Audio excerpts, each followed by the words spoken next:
네, 오늘은 25번째 마태가 전한 예수와의 복음입니다. 주제는 44번째 판단하지 마라, 45번째 거룩한 것을 개들에게 주지 말라, 46번째 구하라 그러면 주어질 것이다.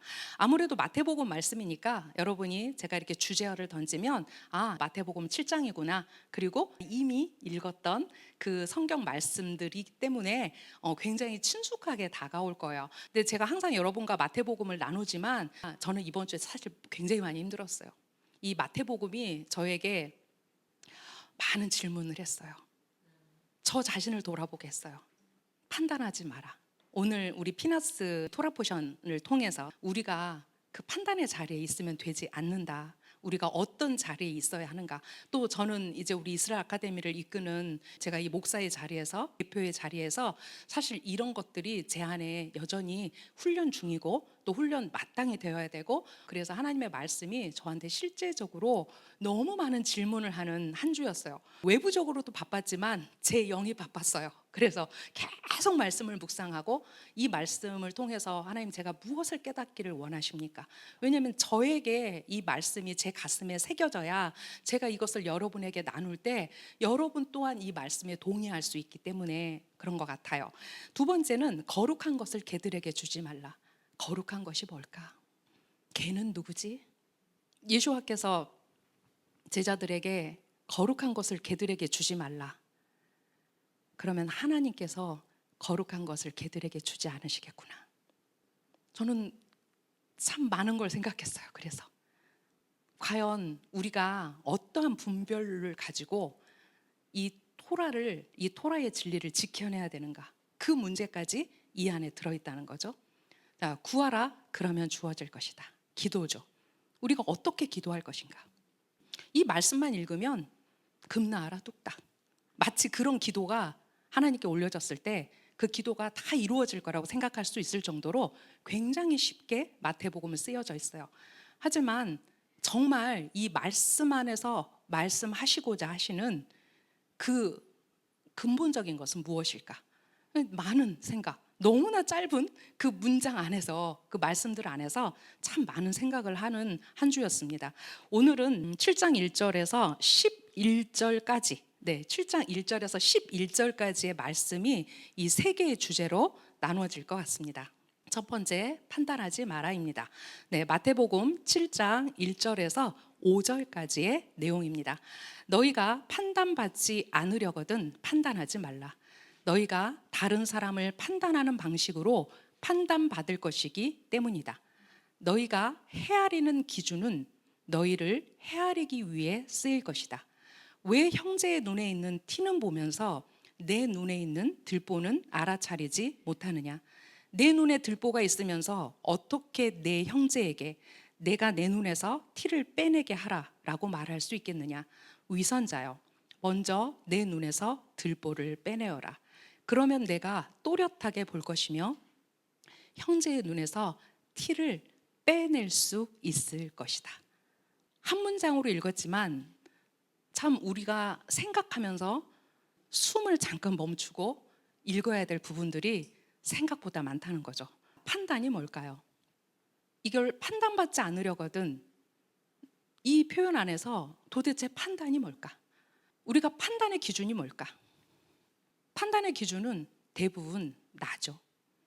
나의 경험과 내가 가지고 있는 상식과 지식들을 가지고 상대방을 판단합니다. 우리는 그 판단의 기준이 우리의 인생을 살면서 그것이 토라라고 생각하기 시작한 것은 사실 최근이죠. 근데 그 토라가 먼저 나를 비춰야 된다는 거예요. 도대체 판단이라는 뜻이 뭘까? 판단은 헬라어로는 크리노라는 뜻이었어요. 판단하다, 판결하다, 비난하다, 정죄하다, 복수하다, 고소하다, 선고하다, 이런 뜻을 가진 단어고, 신약 성경 안에서 이 크리노라는 뜻이 쓰이면 거의 대부분 판단하거나 비난하거나 정죄하다, 이런 뜻으로 사용이 됐어요. 크리노를 히브리어로 보면 여러분들이 많이 들어본 단어예요. 샤파트예요. 자, 우리 샤파트 어디서 들어봤죠? 미슈파트, 여기에서 들어봤죠? 이 샤파트라는 뜻을 히브리어 단어에서, 히브리 사전에서 찾아보면 판단하다, 처벌하다, 변론하다, 통치하다, 판결을 집행하다, 입법자 또는 판사 또는 통치자로 행동하다. 헬라어로 봤을 때보다 히브리어로 보니까 뭔가 굉장히 구체적으로 보여요. 바로 그 판단의 자리에 내가 누구로 서 있는 거냐면 입법자로, 판사로 서 있다라는 거죠. 그런데 유감스럽게도 입법자이면서 판사이시고 통치자이신 분은 하셴, 하나님 한 분밖에 없다는 거예요. 내가 누군가를 판단하기 시작했을 때 나는 스스로 그 입법자의 자리에, 그 하나님의 자리에 서 있다라는 것이 바로 이 마태복음에서 우리에게 주는 교훈이 된다라는 거예요. 그리고 너희가 헤아리는 기준은 너희를 헤아리기 위해 쓰일 것이다. 자, 이게 우리나라 말로 번역은 이렇게 되었지만 메트레오라는 헬라어인데요. 측정하다, 측량하다, 어림하다예요. 그래서 이것을 그대로 직역하면 어떤 뜻이 되냐면 당신이 타인을 측정하는 기준이 결국 당신 자신에게 적용될 것이다.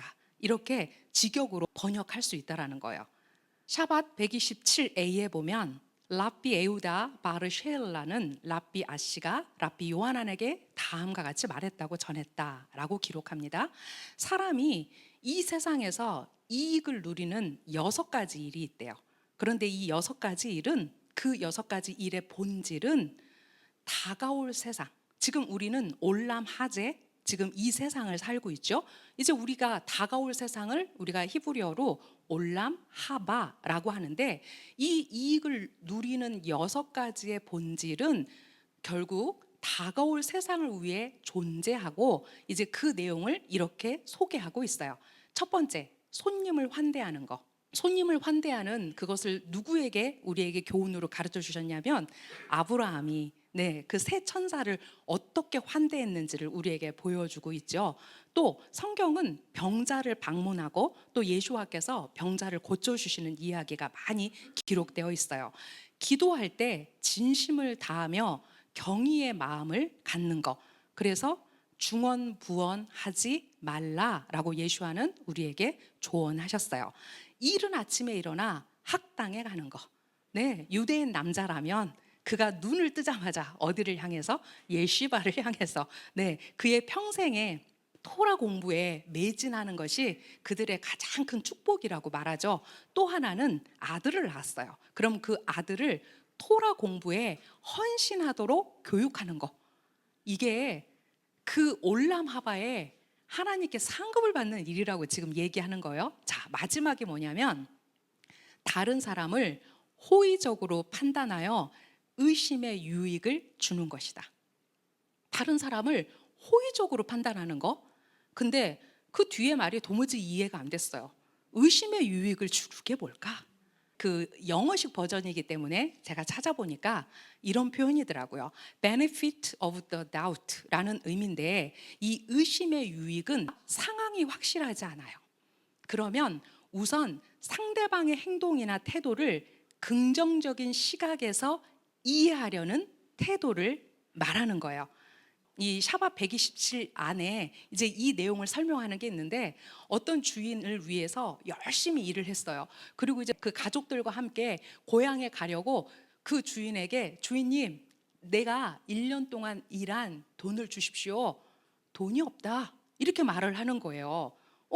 지금 나는 분명히 그 보상을 위해서 일을 했는데, 이제 고향에 내려가기 위해서 말을 했는데 돈이 없다고 했을 때, 근데 이 사람이 그걸 순응해요.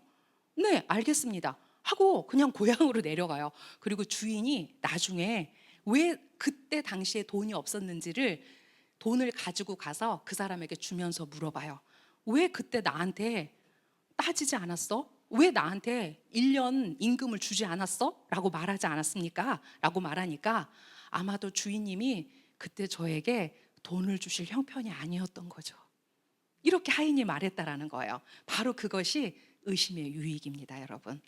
그래서 다른 사람의 행동이나 발언이 명확하지 않은 경우 그들이 양심적으로 올바른 선택을 했다고 가정하거나 그들의 의도가 선의의 것이라고 믿는 것이다. 사실 우리는 이렇게 어떤 의심의 유익을 갖는다라는 어떤 그 여유가 사실은 많지 않아요. 일단은 그 상황이 내가 원하는 대로 이루어지지 않으면 일단은 화가 나죠. 그리고 절대 그 상대방의 입장에서 역지사지로 생각하지 않아요. 우리는 우리의 입장을 얘기하죠. 근데 유대인들은 이렇게 의심의 유익이라는 단어를 통해서 바로 이것이 올람하바의 올, 우리에게 줄 하나님의 몫이 바로 여기에서 시작한다라는 거예요.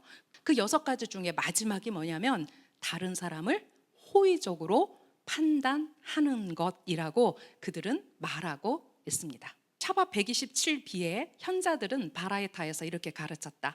다른 사람을 호의적으로 판단하는 사람은 자신도 호의적으로 판단받는다. 이게 뭐 우리 삶의 원리죠, 사실은. 자, 고린도전서 4장 5절 이제 말씀을 통해서 이 예수와의 말씀을 제자들이 어떻게 해석하고 있냐면 주님이 오시기 전에 섣불리 판단하지 마십시오. 그분은 지금 어둠에 숨겨진 것을 밝히실 것입니다. 그분은 사람들 마음속에 있는 동기를 드러내실 것입니다. 야고보서 4장 11절에서 12절을 보니까 실제로 우리의 삶에서 있을 수 있는 얘기예요. 형제 여러분, 서로 비방하지 마십시오. 형제를 비방하거나 판단하는 사람은 토라를 비방하고 판단하는 것입니다.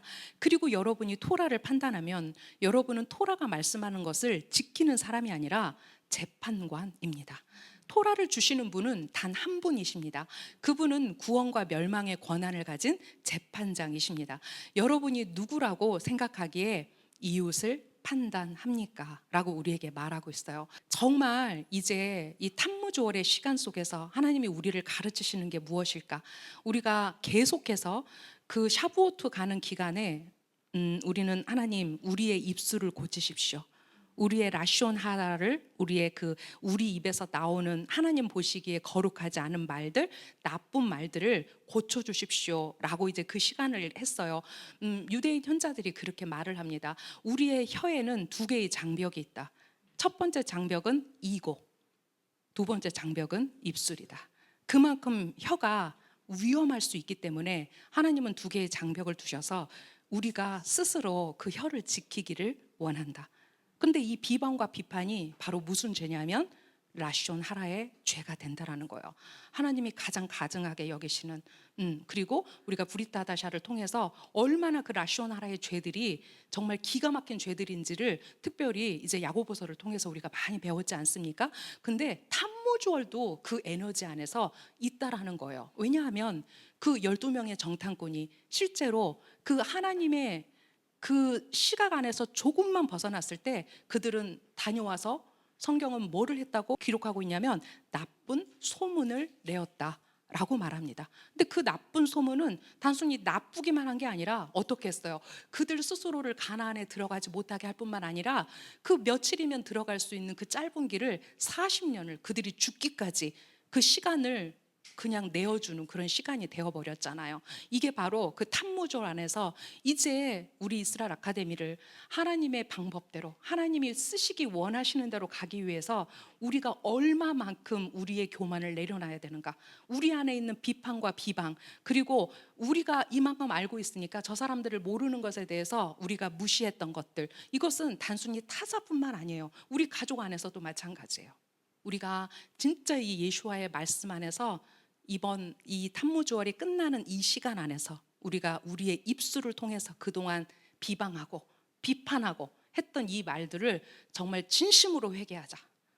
제가 했고 저는 이 말씀이 정말 여러분의 양심을 쳐서 하나님 하나님이 저에게 이 혀에 2개의 방어막을 주셨는데 제가 그동안 함부로 말했던 것들, 가까이 있는 사람들을 비방하고 비판했던 것들, 이제 이런 것들을 하나님 내려놓습니다. 당신께서 고쳐주십시오. 그래서 우리의 입술이 정말 당신 보시기에 거룩한 입술이 되게 해주십시오 라고 이 말씀 안에서 우리가 좀 교훈을 얻었으면 좋겠습니다. 자, 로마서 2장 1절에서 3절이 이렇게 말하고 있습니다. 그러므로 판단하고 있는 당신이 누구든지 간에 변명할 여지가 없습니다. 당신이 누군가를 판단하면 그것은 당신 자신을 판단하는 것입니다.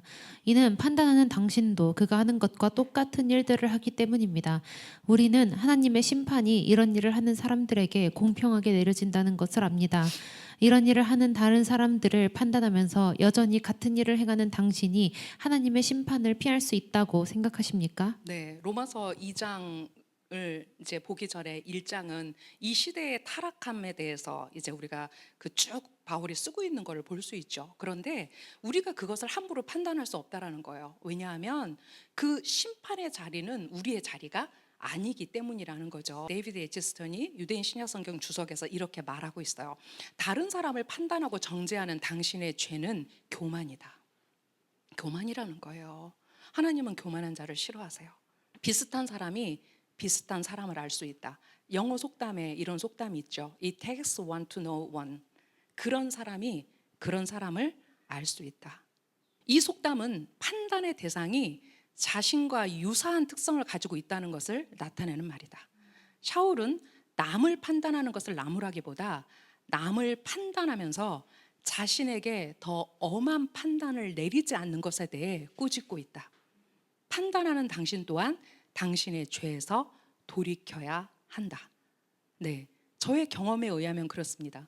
제가 가장 싫어하는 것을 어떤 사람이 하는 걸 보고 그것이 바로 나 자신이었구나 되돌아봤던 기억이 저는 아주 여러 차례 있거든요. 결국은 나의 죄가 다른 사람을 통해서 발현됐을 때 나도 모르게 화가 머리 끝까지 치밀어 오릅니다. 여러분 그런 경험 하신 적 없으세요? 솔직하게. 그죠? 근데 돌이켜보면 그 모양새를 내가 고스란히 가지고 있다는 거예요. 그래서 특별히 이제 우리 안에, 우리 공동체 안에 저는 그랬으면 좋겠어요. 겉과 속이 똑같자. 정말 겉과 속이 똑같아야 된다. 겉으로 홀리한 척, 겉으로 기도 많이 하는 척, 겉으로 뭔가 내가 더 많이 하는 척 하지 말고 정말 많이 알고 홀리하다면 내 내면이 바뀌어야 되고 내 내면에서 나오는 말들이 바뀌어야 된다. 이제 왜 우리가 그런 진보 안에 있어야 되냐면 이제 킹덤이 가까이 왔기 때문에. 아직 그것이 멀리 있어서 하나님이 언제나 나에게 시간을 주고 계시다고 생각하면 안 된다는 거죠. 때로는 엄청나게 자존심이 상할 수도 있어요. 내 잘못이 아니잖아. 나 자신을 변명할 수도 있어요. 그런데 이제는 우리가 남을 판단하는 자리에서 하나님의 역할을 하려고 하지 말고 이제 그 판단하는 내가 나의 죄가 무엇인지를 돌이켜 봐야 된다라는 거예요. 자, BT 아라케 16b 6에서 지금 예수와께서 하신 말씀을 우리가 볼 수 있습니다. 자, 바라이타에서 라피 타르폰이 다음과 같이 말한다. 나는 이 세대에 책망을 받을 수 있는 사람이 있다면 놀랄 것이다. 그럼요. 누가 나를 책망하거나 나의 단점을 후벼 파면 우리 다 사람이잖아요. 겁나 화나요. 그죠? 내가 정말 아무리 겸손해야지 하다가도 누군가 나의 속에 있는 이것을 대꼬챙이를 가지고 이렇게 후벼 파면 나의 그 인내가 없어져요. 우리 누구나 다 그래요. 저도 그래요. 제가 안 그래서 이 말씀을 여러분에게 말씀드리는 게 아니라 저부터 하겠습니다. 제가 고치겠습니다. 하나님께 이번 주 내에 올려드렸어요. 그래서 우리가 함께 하자. 함께하면 이 힘이 모아져서 할 수 있다. 자, 왜냐하면 책망하는 사람이 내 눈 사이에서 티를 빼라. 즉, 작은 잘못을 없애라고 하면 상대방은 내 눈 사이에서 들보를 빼라 라고 말해서 내가 훨씬 더 큰 죄를 저질렀다고 비판할 것이기 때문이다. 네, 예수와의 말씀을 우리가 그대로 읽을 수 있죠. 그랬더니 라피에 엘라자르 벤 아자리아가 이렇게 말했답니다. 나는 꾸짖는 사람을 당황하게 하지 않으면서 올바르게 책망할 줄 아는 사람이 이 세대에 있다면 놀랄 것이다. 맞아요. 우리가 누군가를 책망하고 누군가를 판단하고 누군가를 비판해 했을 때 그 자리는 엄격한 자리예요. 그렇기 때문에 이 두 사람의 말을 통해서 지금 우리가 이 안에서 어떤 교훈을 얻어야 하지? 우리 각자에게 저는 하나님께서 이 시간에 말씀하실 거라고 생각합니다. 네. 바알셴토브가 36가지 격언을 얘기했어요. 당신의 동료는 당신의 거울이다. 저 부부들이 있는데 좀 마주 보세요. 당신은 나의 거울입니다. 당신의 동료는 당신의 거울이다. 자, 당신의 얼굴이 깨끗하다면 당신을 인식하는 이미지도 깨끗할 것이다. 하지만 당신이 당신의 동료를 보고 흠을 본다면 그것은 당신이 마주치는 당신 자신의 불완전함이다.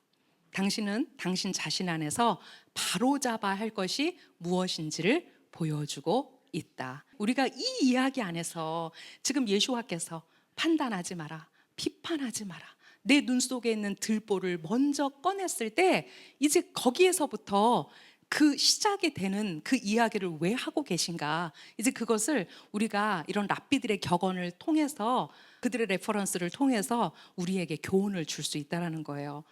우리가 이렇게 됐으면 좋겠어요. 우리 안에 판단하는 그 마음이 없어졌으면 좋겠어요. 우리 안에 비판하는 마음이 없어졌으면 좋겠어요. 우리가 그 비판의 목소리, 판단의 목소리가 우리의 이 목구멍을 뚫고 여기까지 나오는 한이 있더라도 꿀꺽 삼켰으면 좋겠어요. 그리고 내가 그 판단하려는 연약한 지체에게, 그 지체를 위해서 우리가 기도할 수 있다면 이제 우리가 말하지 않아도 우리가 고치면 100번 말해야 되지만 하나님이 고치면 한 방에 고칠 수 있다. 그죠? 네, 우리가 그 교훈을 가지고 오늘 이 말씀이 과연 무엇일까? 왜 예수와께서 지금 제자들에게 이 말씀을 하고 계시는데, 마태가 이제 이 말을 통해서 이 신약을 기록했을 때 많은 사람들이 장차 읽을 거라는 걸 알았고, 또 이제 세대가 세대를 거듭나면서 이제 이 메시아의 킹덤에 오기까지 우리가 무엇을 훈련받아야 되는가라는 관점에서 실제적인 삶에서 이것을 적용하는 그런 말씀이 되었으면 좋겠어요. 45번째 주제는 거룩한 것을 개들에게 주지 말라예요. 여러분, 질문할게요. 거룩한 것이 뭘까요? 하나님의 말씀. 또 성경에 보면 거룩이라는 단어와 연결되는 게 참 많아요. 창세기에서 가장 먼저 거룩이라는 단어가 쓰인 것은 바로 샤밧이에요. 7번째 날을 거룩하다 하셨어요. 또 뭐가 거룩한가요? 하나님의 나라가 거룩하죠. 하나님이 거룩하시죠. 토라가 거룩하죠. 거룩한 것을 개들에게 주지 말라. 개는 뭐지? 개가 뭘까요? 여러분에게 개 하면 지금 개를 객관적으로 볼 수 없는 시대가 돼버렸어요. 개가 상전이거든요. 누구에게나 개는 어느새 개 엄마, 개 아빠가 됐고, 개가 딸이 되고 아들이 되는 시대를 우리가 살고 있어요. 참 묘한 시대를 살죠. 거룩한 것을 개들에게 주지 말라. 우리가 과연 이 말씀을 어떻게 받아들일 것인가? 근데 제가 이 말씀을 계속 이제 연구하고 또 하나님께 묻고 하는데, 제 안에 번득이는 생각은, 그렇구나. 이것이 예수와께서 이렇게 말씀하셨는데 하나님이 하나님의 거룩한 것을 개들에게 주시지 않겠구나. 그 생각이 저의 머리를 스쳐 지나갔어요. 자, 비판하지 말라고 그랬어요. 비방하지 말라고 그랬어요. 개들을 비방하면 안 돼요. 왜? 여러분, 개는 부모 자식을 몰라요. 생물학적인 개를 말하는 거예요. 그렇죠? 그리고 성경에서 개는 남창을 뜻할 때 표현해요. 그래서 우상을 숭배하는 것과 연결이 돼요. 개가 남창에게나 여창에게나 오는 그 재물을 성전에 드리면 안 돼요. 이제 그런 것들이 우리가 타나크를 통해서 개가 무엇인지를 알 수 있는 힌트들을 얻어가는 거죠. 그런데 1차적으로 그 개는 외부에만 있는 게 아니라 내부에도 있다. 네, 그래서 우리가 이 말씀이 가지고 있는 중의적인 의미들, 또한 역설적인 의미들을 잘 해석해야 된다는 거예요. 마태복음 7장 6절이 이 말씀이에요. 거룩한 것을 개들에게 주지 말고 너희의 진주를 돼지들에게 던지지 말라. 만일 그렇게 하면 그것들이 진주를 발로 밟고 돌아서서 밟기만 하면 다행인데 어떻게 할 거라고요? 너희를 공격할 수도 있다. 즉 개가 뭐하고 연결이 되냐면 돼지하고 연결이 되죠. 거룩한 것이 무엇과 연결이 되고 있어요? 진주하고 연결이 되고 있어요. 이 내용을 솔로베이치크는 1차적으로 거룩한 것을 개들에게 주지 말고 라는 표현을 그의 마태복음 주석에서 이렇게 얘기했어요. 내가 주는 좋은 가르침을 음란한 사람들에게 주지 말아라. 즉 예수와께서 제자들에게 이 말씀을 하셨을 때 바로 이 말을 하고 있는 거다라고 유대 랍빈 솔로베이치크가 그렇게 커멘트를 했고요. 또 하나는 First Fruits of Zion 메시아닉 단체인데 거기에서는 이 표현을 예수와께서 토라를, 즉 거룩한 것을 이제 토라하고 연결을 시켰죠. 토라를 우상 숭배자에게 가르치는 것에 대해서 경고하신다. 이렇게 이제 두 가지 관점으로 제가 이제 여러분한테 주석 내용을 먼저 알려드릴게요. 근데 이것이 이 내용만 있는 건 아니에요. 얼마든지 더 많은 주석이 있지만 이제 유대인들이 신약을 보고 그 신약을 주석서로 써냈을 때 더 많은 이야기들을 이제 우리가 배우게 되겠죠. 자, 잠언 23장 9절에 어리석은 자의 귀에 말하지 말라. 이런 말이 있어요. 이는 그들이 내 분별력 있는 말들을 멸시할 것이기 때문이다. 돼지와 개가 지금 뭐에 비유될 수 있냐면 바로 어리석은 자가 될 수 있다는 거죠. 왜냐하면 결국 그것이 나에게 뭐로 돌아올 수 있어요? 멸시로 돌아올 수 있다는 거예요. 또 잠언 9장 7절에서 8절이에요. 오만한 자를 훈계하는 자는 수치를 받고 악인에게 그의 흠을 책망하는 자도 수치를 받는다. 오만한 자를 책망하지 마라. 그가 너를 미워할까 두렵다. 지혜자를 책망하여라. 그가 너를 사랑할 것이다. 개와 돼지가 결국 오만한 자가 될 수 있고 또 더 나아가서 악인이 될 수 있다는 거예요. 우리가 그들을 훈계한다고요? 그들을 책망한다고요? 오히려 더 큰 덜미가 잡혀서 우리의 진리가 퇴색되고 그 진주를 발로 밟고 돌아서서 우리를 공격할 수 있다는 거예요. 잠언 26장 11절은 구체적으로 개에 대한 얘기가 나와요.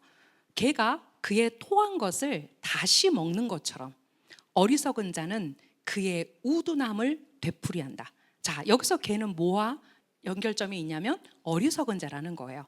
그가 토한 것을 먹는다라는 것은 이 토한 것이 유대인 주석가들이 말하기를 방종이라고 하더라고요. 그러니까 그가 자기의 잘못을 고치려고 하는 것이 아니라 변명하고 이유 달고 더 방종해지는 거. 그래서 결국은 그것이 다른 사람 볼 때 어떻게 보인다? 혐오스러워 보인다라는 거예요.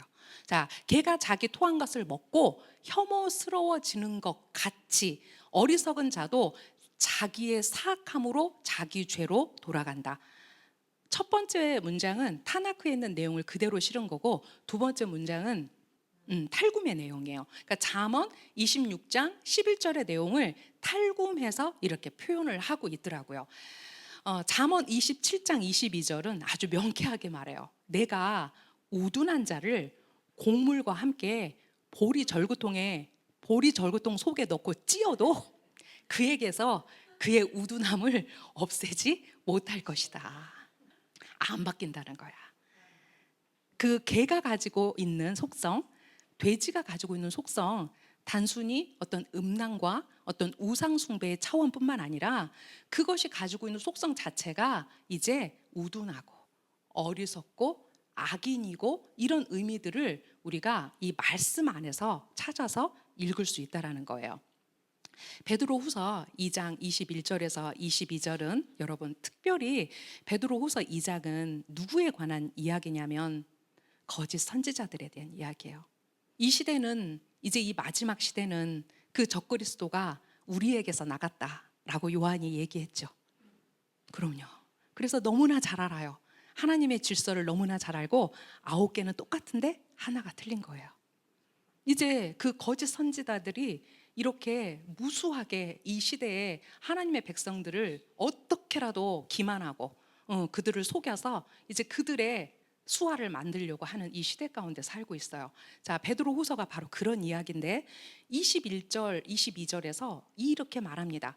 그들이 의의 길을 잘 알고도 거룩한 명령을 저버리는 것보다 차라리 의의 길을 알지 못하는 것이 나았을 것입니다. 여러분, 우리나라도 마찬가지예요. 거짓 선지자 많아요.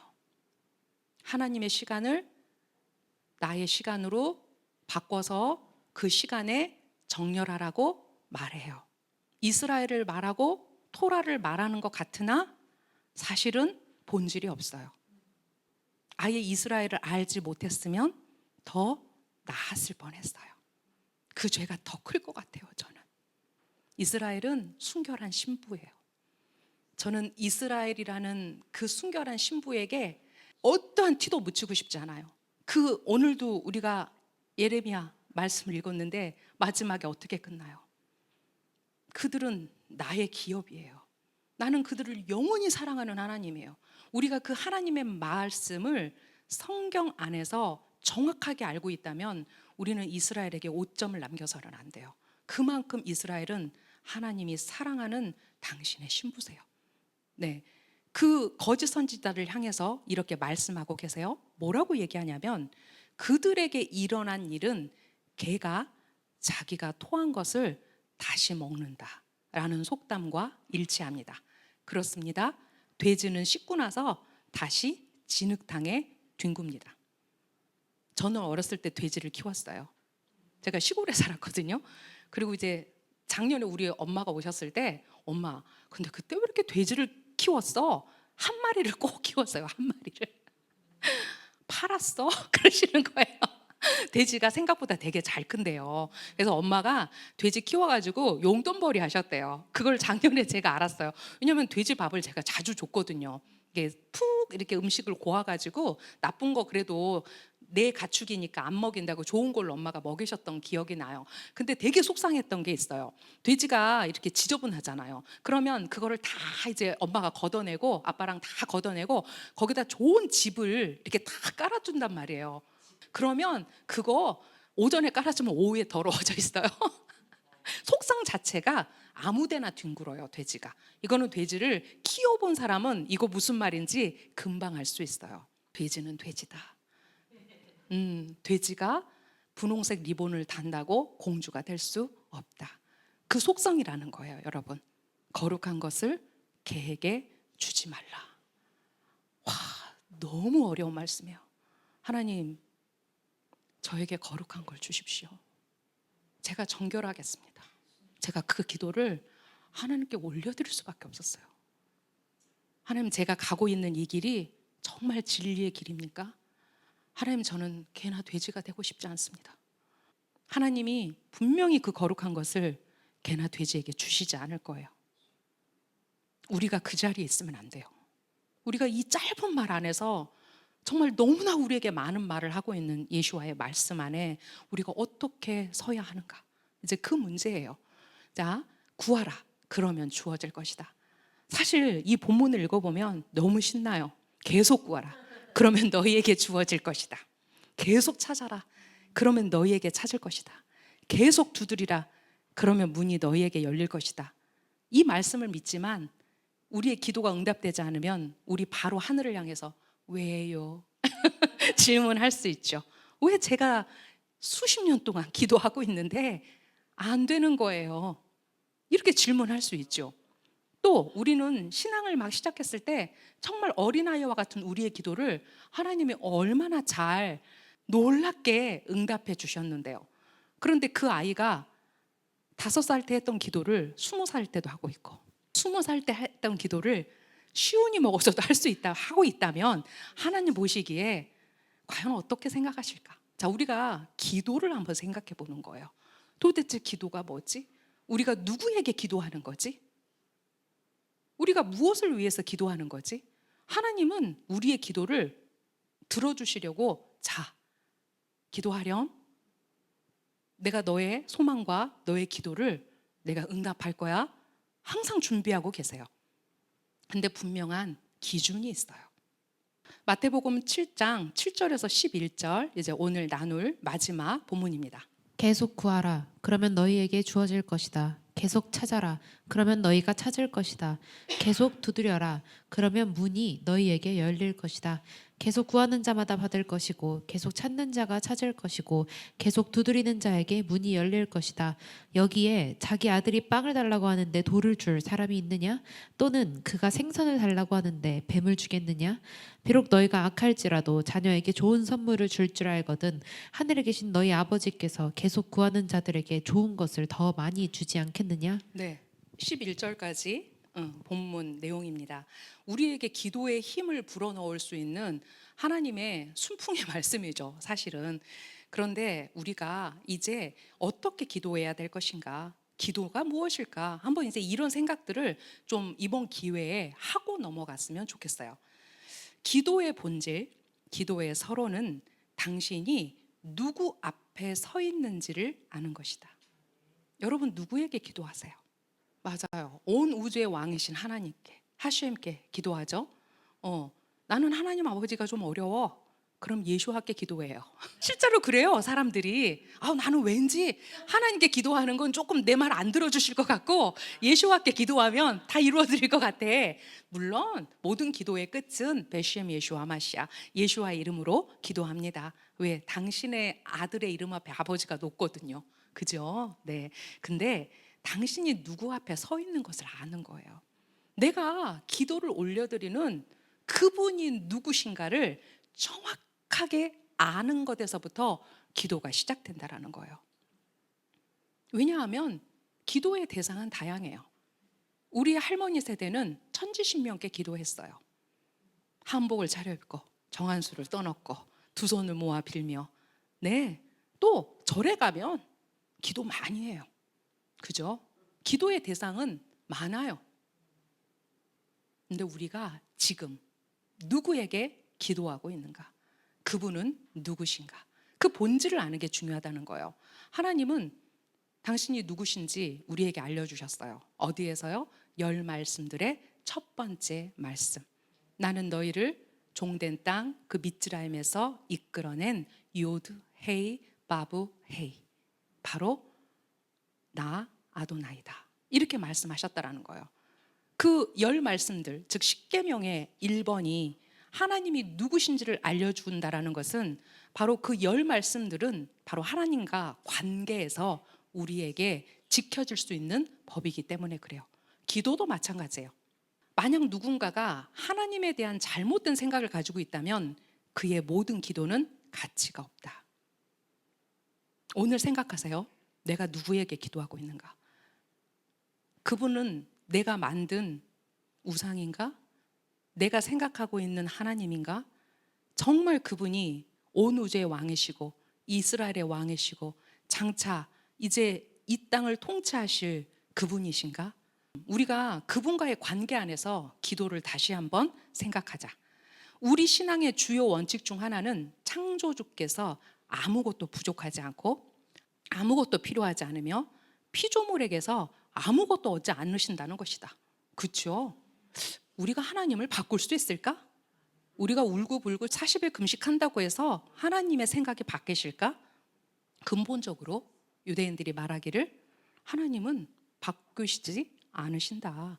사람은 자기의 기도를 통해 우주의 창조주에게 어떤 종류의 영향을 미칠 수 있다고 생각해서는 안 된다.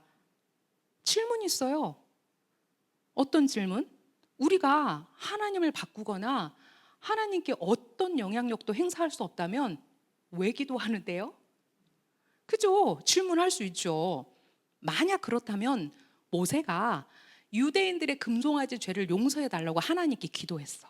기도했을 때처럼 우리는 어떻게 하나님께 기도하고 그분이 우리의 운명을 더 나은 방향으로 바꿔주시기를 기대할 수 있을까? 하나님은 하나님의 계획에 변경이 없으시고 그분은 본인의 생각을 바꾸시지 않는다면 우리가 왜 기도해야 될까? 이제 그런 질문들, 이제 그분이 누구신가에서부터 시작해서 우리가 차차 이 기도를 확장해 나가는 거예요. 답은 기도를 통해 일어나는 변화는 하나님 안에 있는 것이 아니라 우리 자신 안에 있다는 것이다. 여러분, 이거를 여실히 보여주고 있는 게 바로 시편의 기도예요. 왜 그런지 아세요? 다윗은 하나님, 저를 저주하는 저 자들을 죽이십시오. 저들의 자식을 죽이십시오. 다윗이 그런 기도를 하나님께 올려드려요. 근데 반전의 반전이에요. 마지막, 하나님은 위대하시고 하나님은 사랑이 많으시고 꼭 이렇게 끝나요. 그 기도의 자강 가운데 하나님은 누구를 바꾸셨다? 다윗을 바꾸셨다는 거예요. 이것은 저의 경험이기도 해요. 제 안에 있는 많은 스트러글을 갖고 그분 앞에 앉아서 제가 탄원하며 기도하고 울고 기도하고 정말 그렇게 기도했어요. 근데 결국은 그 시간을 거쳐서 하나님은 저를 바꾸셨어요. 우리 안에 그 변화를 통해서 올려드리는 그 하나님이 하시고자 하시는 일들을 우리가 기도로 올려드릴 때 그분이 하신다는 거예요. 아까 그 얘기했잖아요. 아버지 용돈 올려주세요. 왜 올려줘야 되는데? 저 책 사보려고요. 그럼 아버지가 얼른 용돈 올려주신다고 했잖아요. 저 친구들하고 PC방 가려고요. 그러면 에따 이놈아 하고 알바 하나 때려주시겠지. 그렇죠? 변화하지 않으시는 하나님은 악한 자와 의로운 자, 회개하는 자와 회개하지 않는 자, 기도하는 자와 기도하지 않는 자를 각각 다른 방식으로 대하세요. 자, 이 얘기가 다 어디에 있어요? 잠언에 있어요. 하나님은 의인의 기도를 받으시나 악인의 얼굴을 살피신다. 분명히 하나님은 악한 자와 의로운 자를, 또 회개하는 자와 회개하지 않는 자를, 기도하는 자와 기도하지 않는 자를 각각 다른 방식으로 대하고 있다는 것을 우리가 잠언의 말씀을 통해서 알 수 있어요. 유대 철학과 랍비 문헌에서 기도를 의미하는 히브리어 동사인 히트팔렐은 실제로 팔랄의 반사적 형태인 것으로 언급된다. 기도가 반사 같다라는 거예요. 기도하다라는 것은 결국 어떤 뜻이냐면 이 안에 스스로를 판단하다라는 개념이 들어가 있다라는 거예요. 그래서 궁극적으로 기도의 목적이 뭐냐면 자신을 변화시키는 거라는 거예요. 기도는 세 가지 방식으로 사람을 변화시킨다. 첫째, 사람이 우주의 창조주 앞에 서 있다는 것을 깨달았을 때 사람에게 일어나는 변화이다. 내가 지금 누구 앞에 서 있는가? 나는 지금 누구에게 기도하고 있는가? 이게 기도의 첫 번째 용어인 아미다예요. 창세기 19장 27절에 보면 그의 아들 이츠학을 데리고 그 모리아 산으로 가라는 하나님의 명령 앞에 아브라함이 어떻게 반응해요? 그가 일찍 일어나 안장을 얹죠. 그 일찍 일어나 바로 그가 창조주 앞에 있다는 걸 깨달았을 때 사람에게 일어나는 변화인 이 아미다가 첫 번째 테필라의 용어라는 거예요. 기도의 용어라는 거예요. 자, 두 번째, 사람이 삶에서 우선순위를 생각하고 정리할 때 사람에게 일어나는 변화예요. 자, 기도를 뜻하는 히브리어 테필라의 어근이 팔랄인데 이 팔랄이 여러 가지 뜻이 있어요. 자, 판결을 집행하다라는 뜻으로도 쓰였고요. 창세기 48장 11절에서는 생각하다라는 뜻으로도 쓰였어요. 이런 의미에서 기도하다는 뜻은 숙고의 과정을 의미할 수 있어요. 테필라의 두 번째 용어는 창세기 24장 63절에 쓰인 히브리어 시하라는 단어인데 우리 일반적인 성경에서 이거를 뭐라고 번역했냐면 묵상이라고 번역했어요. 근데 묵상이 아니라 히브리어로 뭐다? 하가다. 이삭이 리브가가 오고 있어요. 들에서 뭐 했다고요? 묵상하다가 그 단어가 시하예요, 여러분. 그래서 기도는 그렇게 숙고의 과정이다. 그러니까 우리가 왜 기도를 중언부언 내가 하고 싶은 말을 막 내뱉으면서 하는 게 아니냐면 내가 내 아버지에게 용돈의 당위성을 말할 때도 1, 2, 3, 4번이 필요해. 근데 하나님 아버지께 내 기도를 올려드리는데 그 숙고의 과정이 필요하다는 거예요. 그게 바로 시야 기도라는 거예요. 세 번째 변화는 사람이 자유의지를 통해 하나님 앞에 대안적인 삶의 방식, 즉 자신의 계획을 바꿀 때 일어난다. 우리가 이게 페기야라는 간청의 기도인데 바로 한나의 기도예요. 한나가 사무엘상 1장 11절에서 어떻게 기도해요? 마치 술 취한 여인처럼 중얼중얼 그러면서 하나님께, 하나님 나에게 아들을 주면 내가 그 아들을 당신 앞에 놓겠습니다 라고 기도로 올려드렸을 때 하나님이 그녀에게 사무엘을 주시죠. 그런 것처럼 그런 간청의 기도들이 있다라는 거예요. 기도는 하나님께서 사람이 자신을 바꿀 수 있는 수단을 주신 위대한 매개체이다.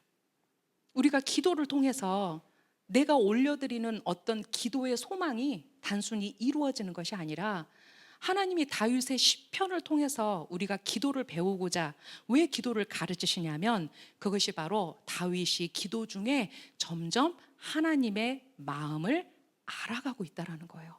그래서 그의 기도가 바뀔 수밖에 없는 거예요. 자, 누가 바뀌었어요? 하나님의 마음을 아니 내가 바뀌더라는 거예요. 변화하는 것은 창조주가 아니라 바로 인간 자신이다. 일단 인간이 변화하면 동일한 불변의 창조주가 다른 방식으로 그와 관계를 맺으신다. 네, 우리가 각자의 기도의 자리가 필요해요. 그리고 그 기도 가운데 이제 하나님께서, 유대인들이 그 공식적인 기도를 하루에 3번 하죠. 우리가 오늘 이제 서서 하는 기도 샤카레트 기도를 했어요. 그리고 또 오후에 민하 기도를 하죠. 그리고 또 밤에는 마하리브 저녁 기도를 하죠. 그 기도만 하나요? 무사프 기도도 하고, 그들은 그 또 절기에 추가되는 기도들이 많아요. 하지만 라피 나흐마는 그랬어요. 그 기도 이외에 당신이 개인적으로 올려드리는 기도의 시간을 1시간 이상 가지십시오. 유대인들 안에서도 그런 개인 기도의 시간들이 있다라는 거예요. 그러니까 우리 안에 정말 하나님께서 어떨 때 말씀하시냐면, 우리가 그 가난한 심령으로 기도의 자리에 있을 때 하나님이 당신의 마음을 부어주시고 또 당신의 마음을 알게 하세요. 실제로. 자, 기도의 목적은 인간이 하나님께 다가갈 기회를 제공해요. 여러분 어떨 때 기도하세요? 힘들 때. 맞아요. 곤고할 때. 편하면 기도 안 해. 뭔가 다 가지고 있으면 기도 안 해. 우리가 참 그 공고할 때 하나님 앞에 많이 그 기도를 해요. 그래서 기도의 목적은 인간이 하나님께 다가갈 기회를 제공하는 거란 말이에요. 자, 하나님은 인간에게 자유의지를 주셔서 그가 자신의 잠재력을 발휘할 수 있도록 하셨는데, 그 방법 중 하나가 기도라는 매개체를 통해서라는 거예요. 이것은 하나님과 기도에 대한 생각이 왜곡된 평범한 사람이 아니라 의로운 사람에 의해서만 가장 높은 수준에서 성취된다. 타나크의 내용을 통해서 뭘 알 수 있냐면, 그래서 거룩하신 분께서 의로운 자의 기도를 듣고 싶어 하십니다. 자, 우리 지난번 발라크 할 때 울라이라는 단어를 배웠어요.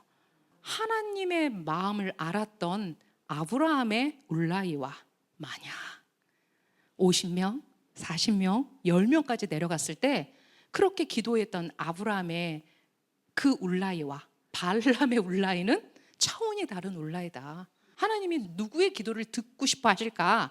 의인의 기도를 듣고 싶어 하신다. 자, 그 예를 이제 우리가 볼 수 있는데, 예바못 64a9에서 이런 얘기가 있어요.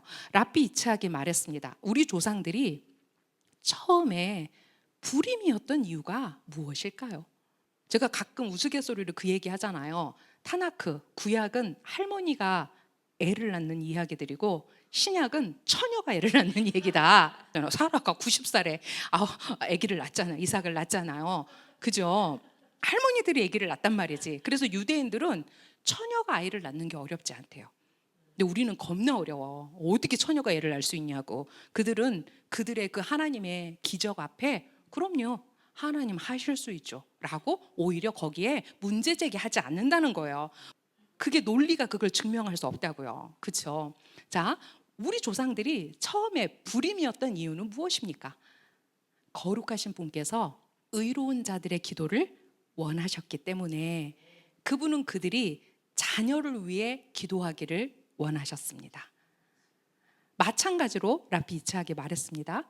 의로운 자들의 기도가, 이게 이삭의 기도를 지금 말하고 있는데요. 이삭이 결혼하고 몇 년 만에 자녀를 얻었을까요? 이삭이 40의 리브가를 맞았죠. 그리고 맞아요, 20년 만에 자녀를 낳았어요. 그러면 불임이었다. 누가 불임이었을까? 이제 유대인들의 미드라시에 보이니까 리브가가 불임이었대요. 가능해요. 왜냐하면 리브가는 올 때 나이가 굉장히 어렸어요.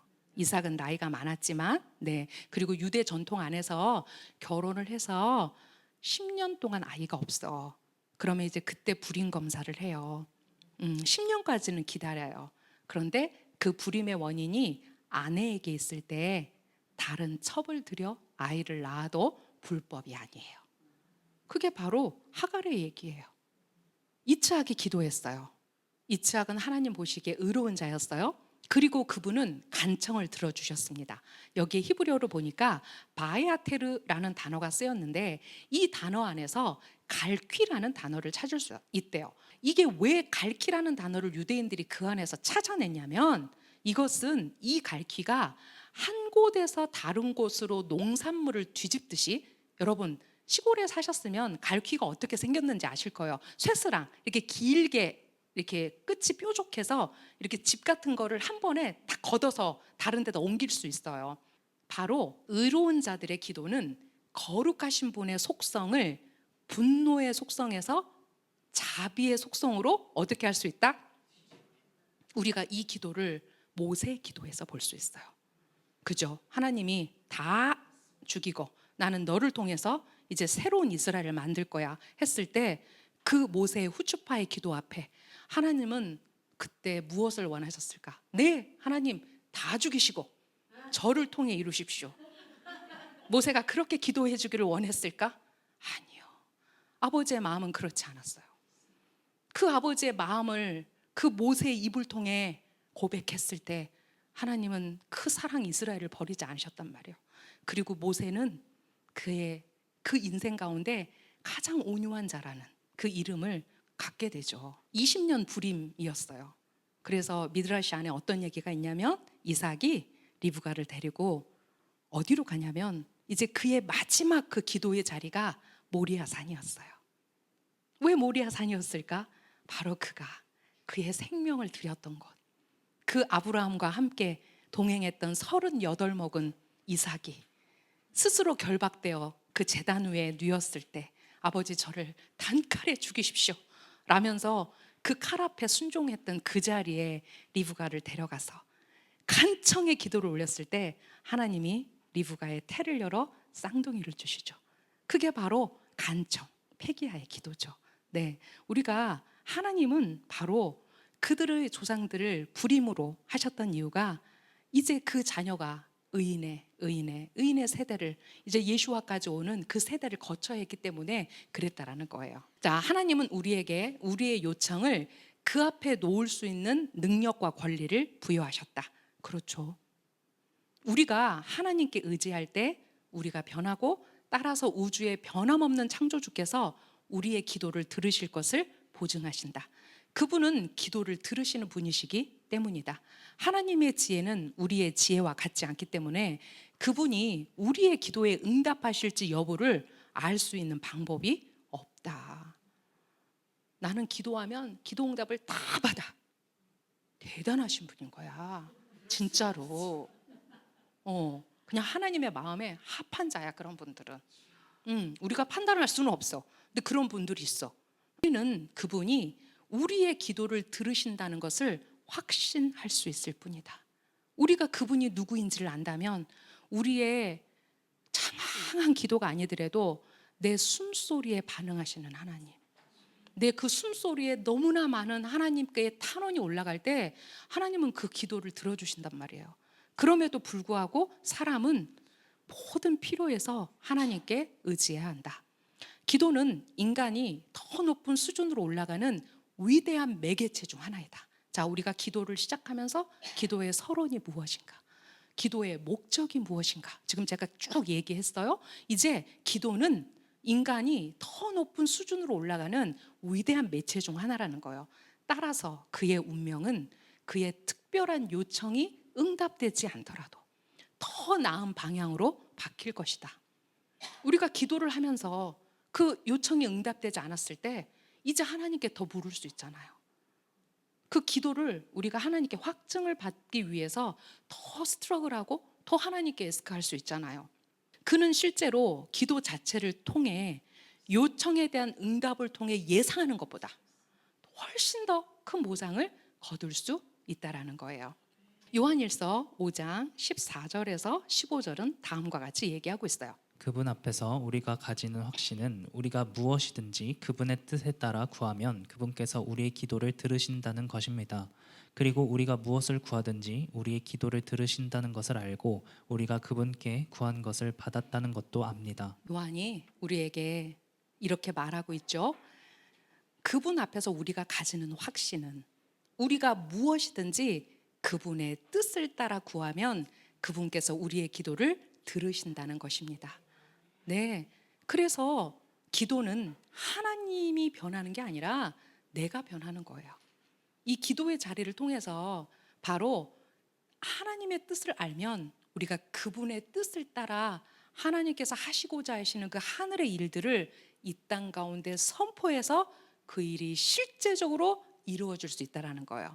그래서 저는 기도할 때 물론 지금은 우리가 이제 샤카리트 기도를 통해서 이렇게 유대인들의 기도 안에 어떻게 그들이 하나님을 경배하고 하나님을 경외하고 이제 이런 것들을 배우는 시즌이지만 저의 기도의 노트는 저는 시편이에요. 그래서 늘 시편으로 기도해요.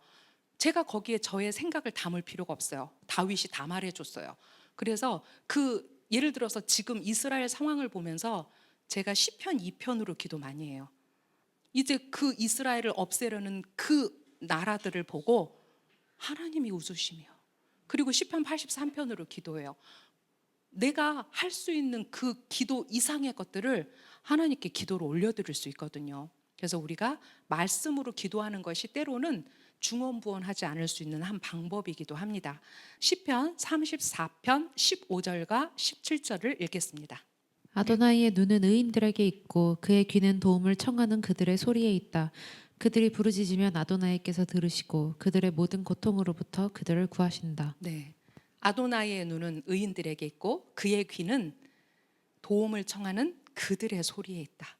우리가 누가 악인이다, 누가 의인이다, 우리가 함부로 판단할 수 없지만 그 하나님의 마음을 시원케 해드리는 의인들이 있어요.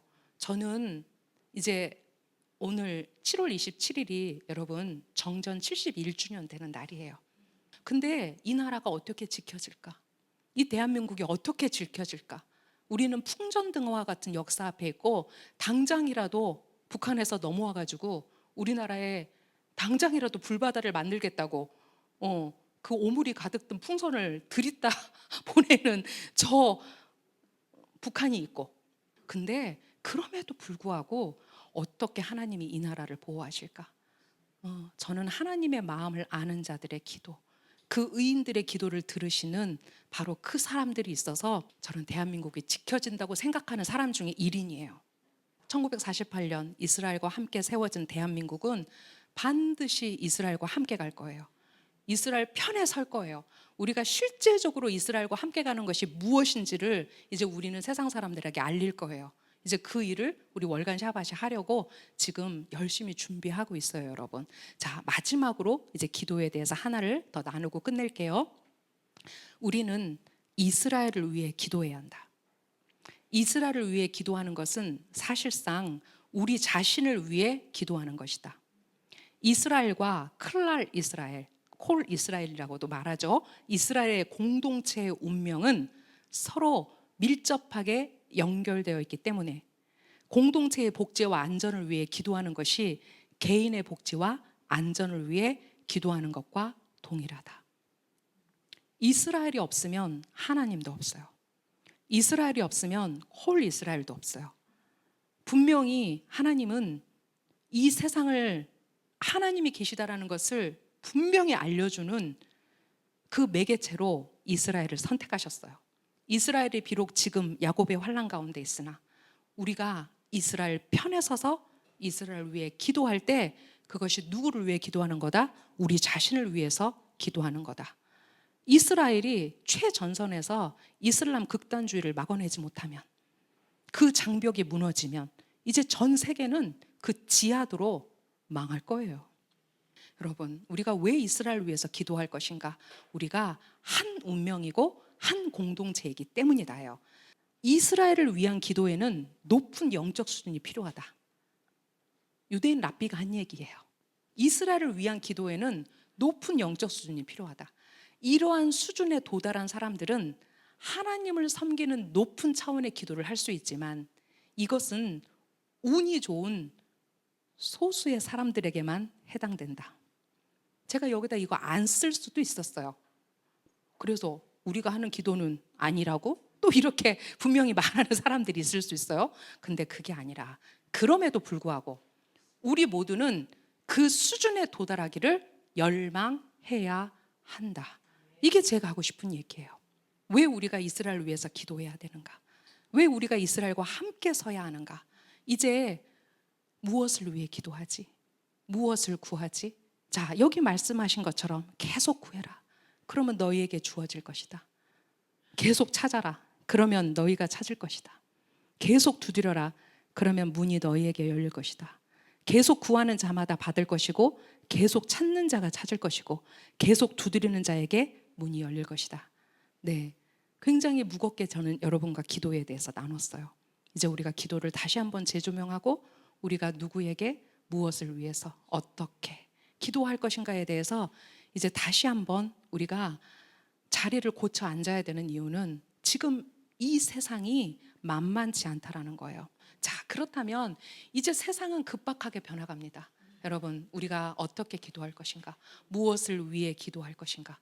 정말 하나님이 그 변하시지 않는 하나님의 이 토라의 말씀들이 어떻게 실제로 우리 인생 가운데 이루어지는 것들을 우리가 증인이 되어서 우리가 선포해 드려야 되는 거예요. 정말 전쟁이 끝났으면 좋겠고 이제 정말 더 이상 이런 프로파간다 그 이스라엘을 정말 이 지구에서 없애버리자 하는 그들의 그 연합된 목소리가 하나님이 웃으시며 그 말씀 그대로 그 땅 가운데 이루어지기를 지금 우리가 올려드려야 될 기도입니다. 네, 여러분 사실 굉장히 짧은 내용 안에서 저의 고민이 오늘 강의예요. 참 많이 고민하고 어떻게 우리가 지금 이 말씀을 21세기 지금 이 시대에서 실제적으로 우리의 삶 안에서 살아낼까?